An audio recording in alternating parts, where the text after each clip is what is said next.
Olá. Em 2007, o Tribunal Superior Eleitoral tentou acabar com uma antiga prática da política brasileira, o troca-troca partidário. Houve alguma resistência, o assunto foi ao Supremo, mas o decreto do TSE foi garantido e reduziu drasticamente a infidelidade partidária. Várias propostas de emenda à Constituição tramitam para dar a essa regra mais força. Outras propostas querem flexibilizar essa norma. Para discutir o assunto, o Brasil em Debate recebe agora o deputado Espiridião Amin, do PP de Santa Catarina, relator da matéria na Comissão de Constituição e Justiça, e o deputado Ivan Valente, do PSOL de São Paulo. Eu agradeço muito aos dois deputados por terem aceito o nosso convite. Começo perguntando para o deputado Espiridião Amin, já que o senhor relatou esse conjunto, essa matéria, na Comissão de Constituição e Justiça, e pode fazer um resumo para a gente, porque foi aprovada apenas a admissibilidade. Pelo que me consta, há propostas lá para quase todos os gostos, não é isso? Quase todos. Bom dia, é uma grande alegria participar desse programa com você, Lincoln, com o deputado, com o combativo deputado Ivan Valente, faz jus ao nome. Eu vou procurar resumir, né? Esse conjunto de propostas de emenda à Constituição, basicamente, dizem o seguinte, ou querem o seguinte. Primeiro, reconhecem que a fidelidade partidária é um patrimônio político do país. Ou seja, aquilo que o TSE fez pela via da interpretação, a princípio referendada pelo Supremo, não em detalhes, é bom, ou seja, deve ser consagrado. Quais são as exceções que podem permitir que um detentor de mandato mude de partido? Na regra, primeiro, quando o partido trai o mandatário. Quer dizer, o partido, a infidelidade é do partido. É, infidelidade do partido. Ou seja, o partido trai o seu programa, discrimina, persegue o deputado, e nós já temos casos julgados aqui, de deputados que conseguiram comprovar um tratamento diferenciado para pior que o partido lhes destinou, e quando o partido A faz uma fusão com o partido B, e eu não concordo. Ou seja, nestes três casos, é o partido que trai o mandatário, digamos assim. O trai aí fica entre aspas. E criou uma outra quarta condição, que é discutível, é a criação de um novo partido. Nesse caso, o partido não me perseguiu, não me traiu, o partido a que eu pertenço, no qual eu fui eleito, não ensejou o motivo. Então, é isso que está em discussão. Para este caso, para esse tópico, criação, essas emendas tratam de criar uma janela antes da convenção, ou seja, praticamente entre o terceiro e o quarto ano, né? Na vigência do quarto ano do mandato de um deputado, por exemplo. Outra hipótese, vencida metade do mandato, abre uma janela. As emendas contemplam esse dispositivo. E eu acho muito importante o debate, no momento em que nós temos também o debate da reforma política, porque vai permitir que se consolide, em primeiro lugar, a tese de que o mandato pertence ao partido e as suas exceções. São os três casos em que o partido trai o mandatário, parece que não há dúvida quanto a isso. Esse da criação é altamente discutível, porque ninguém considera que criar um novo partido seja, mais um novo partido, seja uma prioridade para o Brasil, neste momento. Era quando nós estávamos no regime bipartidário. E, finalmente, janelas e uma exceção para quem é eleito sozinho, ou seja, tiririca. Tem mais votos. 1.300.000 votos. Ajudou mais o partido do que o partido. Ele não se valeu de votos da legenda para chegar ao mandato. Isto seria uma exceção. Mas essas exceções eu acho que não devem ser colocadas como prioridade. A prioridade é a regra. Fidelidade partidária é um princípio jurídico, deve, portanto, ser introduzido na Constituição e não apenas numa resolução do TSE. A criação de um novo partido é ou não é motivo justo para que eu saia do meu partido, já que ela ocorre sem culpa do partido a que eu pertenço. E eu me elegi com votos do partido. Tenho o direito de ir para um novo? Isso é uma questão discutível. Deputado e, finalmente, a questão do deputado, vamos dizer, excepcional, que é eleito só com os seus votos. Eu já aproveito esses 3 pontos levantados pelo deputado Espiridião Amin para perguntar para o senhor, deputado Ivan Valente. Eu acredito que o senhor tenha total consenso com o tema fidelidade partidária. Eu pergunto, então, sobre essas 3 exceções. Devem existir essas exceções? Primeiro, Lincoln, cumprimentando também nosso colega aqui, Espiridião Amin, pelo brilhantismo que defende suas teses, eu queria colocar o seguinte: nós estamos na fase de discussão e apresentação do relatório da reforma política. Sim. O relator Henrique Fontana apresentou na quarta-feira, né? E nós vamos discutir na comissão especial. E eu queria fazer o registro que, apesar de ter tido grandes avanços, na minha opinião, como o financiamento público exclusivo de campanha, entendem, punição para o financiamento privado, né? E também o estabelecimento de uma parte da votação pela lista partidária e outra... Distritão misto. Um distritão misto, embora eu tinha entendido que o relator Fontana era a favor do voto na legenda e o eleitor discutir dentro da legenda a sua mudança. Mas é geral, ele pode votar em qualquer candidato. Posso votar numa na legenda metade. E posso votar no deputado qualquer deputado, né? E isso aí eu já acho que fere um pouco o espírito geral, que era o fortalecimento partidário, Sim. que é onde também se enquadra a questão da fidelidade partidária.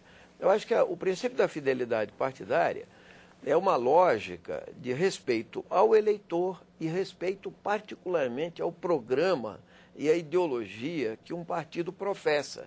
Então, é como ele se apresenta para a sociedade. Então, eu entendo que a discussão, por exemplo, e nesse relatório, o relator preferiu não mexer na lei. Está como ele deveria até, na minha opinião, talvez avançar alguma coisa, mas ele preferiu não mexer na regra.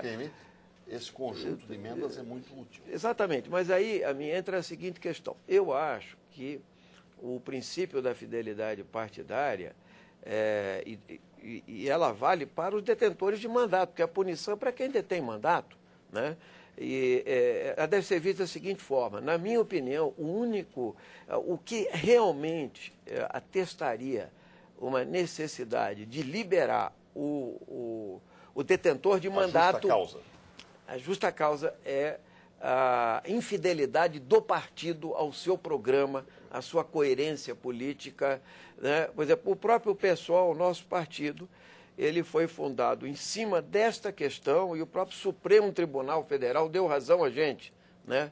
Porque, rigorosamente, os deputados que ou foram expulsos ou saíram depois do PSOL mantiveram uma coerência com o programa partidário, com a sua história, com a sua trajetória, com a sua ideologia política, né?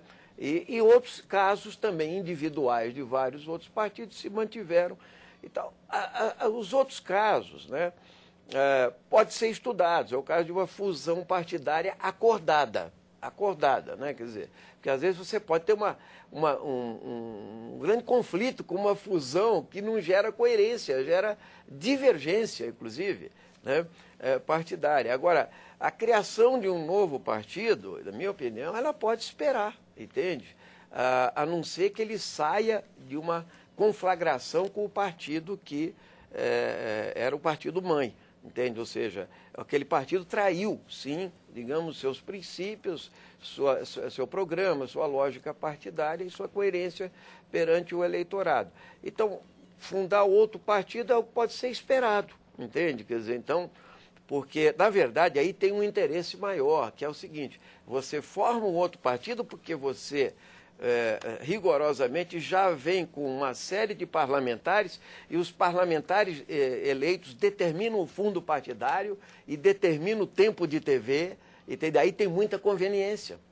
Então, é uma dificuldade muito grande. Então, na minha opinião, eu acho que a fidelidade partidária devia ser defendida porque na população tem um imenso desgaste dos partidos e uma das causas é essa troca permanente de partido por interesses, por conveniências e tal, que fogem ao ideário político, embora é facilmente reconhecível que no Brasil nós temos poucos partidos programáticos e ideológicos, né? Eles são extremamente heterogêneos. Mas a minha visão é que se devam formar partidos que tenham identidade programática, que tenham identidade ideológica, que criem com a população uma empatia em cima da defesa das bandeiras que ele tem, da forma de organização que ele faz e da forma como ele se comunica com o eleitorado. Vamos aprofundar nesse aspecto, antes de fazer a menção que a fidelidade partidária é o tema deste Brasil em Debate, que recebe o deputado Esperidião Amin, do PP de Santa Catarina, o deputado Ivan Valente, do PSOL de São Paulo. O programa é exibido pela TV Câmara e também pela Rádio Câmara. Justamente sobre esse elemento levantado pelo deputado Ivan Valente, eu quero perguntar ao deputado Esperidião Amin como fazer essa avaliação, que hoje já é extremamente subjetiva, de que o partido traiu o seu programa, quando os partidos ou não têm programas, ou têm programas que são muito genéricos. Só para citar exemplo, nós temos um partido que chama Partido da República e, não há uma grande indicação do que seja a compreensão de república por parte desse partido. Temos o Partido Socialista Brasileiro, em que o socialismo já cabe um número enorme de visões e parece que não há um acúmulo, uma consolidação do que é socialismo para todos os membros desse partido. Só para ficar em dois exemplos que me ocorreram agora. Nós temos o mais atual. Temos o projeto do PSD, que se autoproclama como não sendo nem de direita, que é a sua, nem de esquerda, nem de esquerda, nem de centro, nem contra, nem a favor. Muito quando pelo você apontar contrário, para mim, nem a você põe favor. à esquerda. Quando você apontar para você... Não, você vai ter que me apontar como sendo da sua esquerda. Claro, eu estou à sua esquerda. Mas, veja bem, e mais do que isso, se você permite, e proclama mais. Proclama que não exigirá fidelidade partidária no seu programa. Ou seja, é um partido subversivo. Entre aspas. Ou seja, se é um bem público de uso do povo, de interesse do povo, eu não posso transformá-lo numa faculdade, em algo optativo, como se fosse uma disciplina optativa numa escola. Não. Ou ele é um bem, esse é o principal foco, digamos, institucional dessas emendas à Constituição. Ou a fidelidade partidária é algo de que não se pode abrir mão, a não ser em circunstâncias geneticamente demonstráveis, ou não é. O que não pode é ser meio barro, meio tijolo. Eu acho que esse é o grande sentido. E essas emendas, então, como disse o deputado, suprem a carência deste relatório do deputado Henrique Fontana, que avançou em vários aspectos, mas neste especificamente, que é o foco do nosso programa, desse nosso encontro, não avançou. Então nós temos uma ADIM do PPS ao conteúdo do que você chamou decreto, que é uma resolução do TSE, que questiona exatamente a quarta justa causa, que é a criação de partido, que é, na matriz, um corpo estranho. Nesses três primeiros casos, se descrevem casos de infidelidade do partido em relação ao mandatário. Grave desrespeito a um item do programa. Em alguns partidos isso é mais facilmente demonstrável, em outros é mais difícil. Discriminação pessoal, isso é mais fácil de discriminar. É só um ato, um fato, uma publicação, até distribuição de recursos do partido, do fundo partidário. Já foi usado isso para demonstrar discriminação, ou seja, perseguição a um deputado e privilegiamento de um outro. Então, fusão consensada, bom, se foi unânime, não há divergente, mas basta que haja um divergente. Suponhamos, uma nova fusão do PSOL com o PT. E um deles não concorda. Nem pensar, amigo. Pois é, não, mas vamos supor que venha uma ordem, né, divina para isso. Né? Pra isso... Então, só para concluir. Mas eu não concordo, quer dizer, uma das pessoas. Basta que um não concorde para valer-se desta fusão, que até foi muito bem recebida, mas um divergiu. Bom, mas se eu divergir, eu não sou obrigado a ser sócio daquele ou voltar a me associar. Então, eu acho que nessas questões existe aquilo que o deputado Ivan Valente falou, que é a infidelidade do partido ao mandatário. Agora, na criação do partido, somos todos espectadores, a não ser quando é a história da filial, da matriz, ou decorrente de uma crise, que não é o caso. Porque, veja bem, não é o deputado que está satisfeito ou insatisfeito que vai para o Partido Novo, é um outro qualquer. É só observar o que está acontecendo com o PSD. Eu posso sair do PSOL, quer dizer, há faculdade, e me filiar no PSD. Mas o que o PSOL tem com o PSD? Nos casos... Então, é este caso que está sendo questionado no Supremo, e é este caso que as medidas provisórias, as emendas constitucionais, debatidas na comissão de mérito, esse debate vai permitir que você sancione, né, ou não, que criação de um novo partido, lá longe, é uma justa causa para um de nós sair do nosso partido. Saímos do nosso partido, que nada tem a ver com isso. A história política do próprio deputado Ivan Valente tem esse elemento, né? O PSOL é um racha do PT. Os partidos racham. Como fica nesse caso? Por exemplo... Aliás, o senhor falou em saiu do PSOL, eu acho que era sair do PT, né? Do PT. É, o PSOL eu ajudei mas o senhor, no enunciado anterior, disse, qualquer deputado expulso ou que saiu do PSOL. Não, saiu para o PSOL. Sim, claro, saiu do PT. Saiu do PT. Porque os partidos racham, isso é natural que ocorra. Como fica, então, a institucionalização desse racha?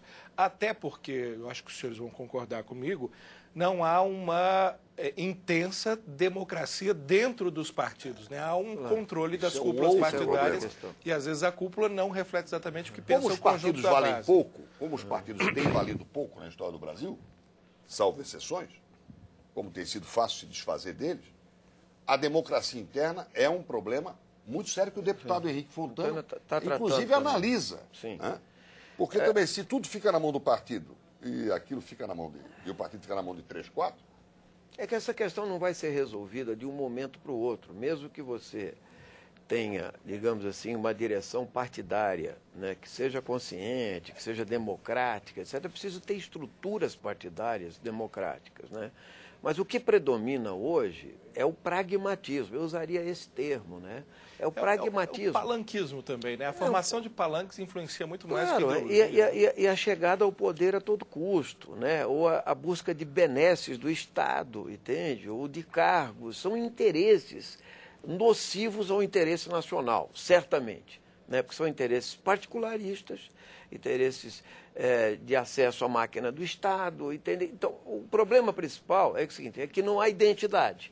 No caso lá de São Paulo, por exemplo, o Partido Socialista Brasileiro convocou o Paulo Scaff, presidente da Fiesp, um socialista nato, como todos sabem, né, para ser o candidato a governador. Ficou até esquisito, né, porque realmente ele é um capitalista, né, explícito. Né?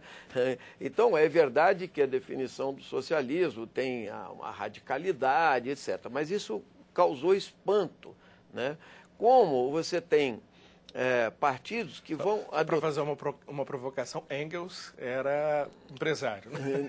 Sim, mas o fato dele ser empresário... O que eu quero dizer é que o fato de ser empresário, ouvido numa classe mais abastada, não deixa de ser que eles possam ser transformadores ou revolucionários. Claro. Na Revolução Russa, nós temos vários. O próprio Fidel Castro não era um proletário, claro. Exatamente. Né? Então, o problema é outro, é de consciência mesmo. Mas eu quero dizer assim, que o Scaff é um capitalista, ele defende as ideias liberais, capitalistas e tal. Não teria porquê ele tá... É porque aquele partido lhe pareceu o melhor para ele alcançar o poder. Agora ele foi para o PMDB, mas isso é um exemplo apenas, né? A outra questão, entende, é a lógica que eu acho que predomina nos partidos, né, de descartar o programa e descartar qualquer estatuto, né, e a participação de base. Então não existe isso. O que existe são oligarquias que se viciaram no poder, né, e daí também a desilusão da população com os partidos. Mas não é baseado nessa constatação que nós não devemos fortalecer os partidos. Porque não tem democracia sem partidos fortes, sem partidos programáticos, ideológicos, etc. Então, nesse sentido, o problema é o seguinte, a discussão da fidelidade partidária, ela deveria estar, na minha opinião, associada ao conjunto da reforma política. Por exemplo, sem dúvida. eu acho um erro descolar ela do conjunto da reforma política. É pré-requisito. É pré-requisito, porque eu acho o seguinte, se nós vamos discutir o sistema proporcional, nós vamos discutir o financiamento público, nós vamos discutir outra, por exemplo, participação popular até através do plebiscito e do referendo, que o relator também da reforma política trata dessa questão, rebaixando a necessidade de números para a iniciativa popular, etc.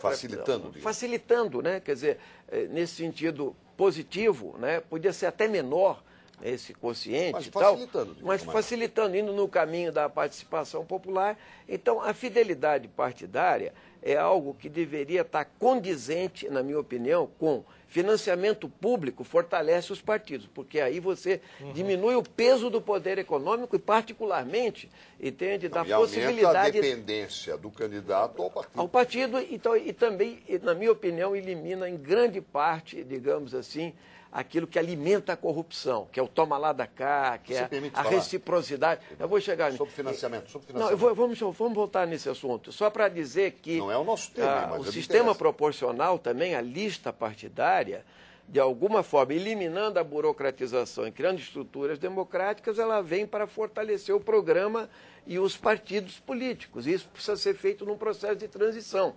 Então, tudo isso devia estar acoplado com o debate da fidelidade partidária. Então, naquilo que eu acho que é o mais importante dos partidos é ter coerência. E eu digo para você que o principal problema institucional do Brasil é que não há nenhuma coerência partidária. Há, geralmente, um ajuntamento de interesses. Quem é o dissidente? Não tem nenhum. Entende? Pelo Você menos está acompanhando... Não, ainda está pouco para isso. Você está acompanhando pela TV Câmara ou pela Rádio Câmara, o Brasil em Debate, que está aprofundando essa discussão da fidelidade partidária, e para isso recebe o deputado Esperidião Amin, do PP de Santa Catarina, relator da matéria na Comissão de Constituição e Justiça, e o deputado Ivan Valente, do PSOL de São Paulo.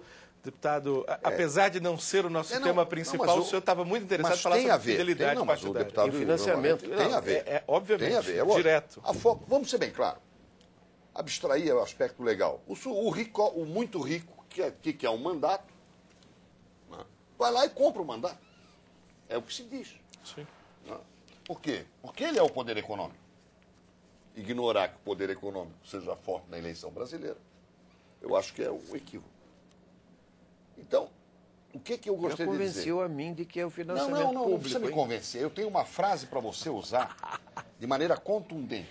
Vamos lá. Com muito mais brilho do que eu. Não, você é mais brilhante. Em síntese, a grande relutância da população em relação ao financiamento público. Vamos entrar nessa questão importante. Sabe por quê? Se o povo soubesse isso. O que acontece com o sistema de financiamento privado, ele seria menos contra. Não, talvez teria 100% de aprovação. Não, eu estou sendo mais modesto. Ele teria menos nojo do financiamento público. Se ele conhecesse o que acontece atrás do biombo no financiamento privado. É só isso. Porque não adianta, senão nós vamos discutir financiamento público. O que eu acho é que a burocracia do financiamento público e o poder do partido são matérias que devem ser debatidas exaustivamente para que não se adote uma norma virtuosa com penduricalhos, liturgia e rito odiosos. Sim. Bom, para concluir, deputado Ivan Valente, nosso tempo está chegando ao fim. Eu vou usar outra. Eu vou falar do Bismarck. Se o povo soubesse como são feitas as leis e as salsichas, e os jornais, então ainda haveriam mais rebeliões, entende? E se o povo soubesse o que rola de poder econômico, caixa 2 e a isso atrás, a corrupção, entende? Ele entenderia que uma campanha privada, né, financiada pelo empresariado e tal, custa 10, 100 vezes, sei lá, mais do que uma campanha de financiamento público. O que o modelo permite... Inclusive porque eles não estabelecem nem teto, amigo. Não, mas dá licença. E tem a tal da contribuição para o partido. Sim. Então, eu quero dizer o seguinte, o que eu quero fechar é o seguinte, se você pudesse fazer uma campanha de TV esclarecendo isso, que no financiamento público vai se gastar tanto entende? E você sabe a origem? E você sabe a origem e tal, vai ser muito mais democrático, mais menos transparente. repulsa ao financiamento público. E aí o público meia-culpa talvez nós, jornalistas, não estejamos cumprindo Se você fala hoje de financiamento o nosso público, papel, não é? Se você fala em fidelidade partidária, eu acho que o povo bem recepciona. Quando você fala em financiamento público, ainda não recepciona bem. Não recepciona porque falta esclarecimento. 60% contrários contra Só para 40% terminar, aproximadamente. Eu levei como motivo para esse meu relatório um caso que eu conheço, e o parlamentar está em exercício hoje, não vou dar o nome, que mudou de partido 4 vezes num dia. Isso existe. Sim. É limite. Por isso, fidelidade partidária é uma coisa boa. Quero agradecer mais uma vez, deputado Esperidião Amin, do PP de Santa Catarina, deputado Ivan Valente, do pessoal de São Paulo, por enriquecerem este Brasil em Debate, que tratou da fidelidade partidária, que você pode acompanhar aqui pela TV Câmara e também pela Rádio Câmara. Mas se você perdeu algum pedaço, quer aprofundar ainda mais nesse tema ou em outros, todas as entrevistas estão disponíveis em www.câmara.gov.br. Até uma próxima edição.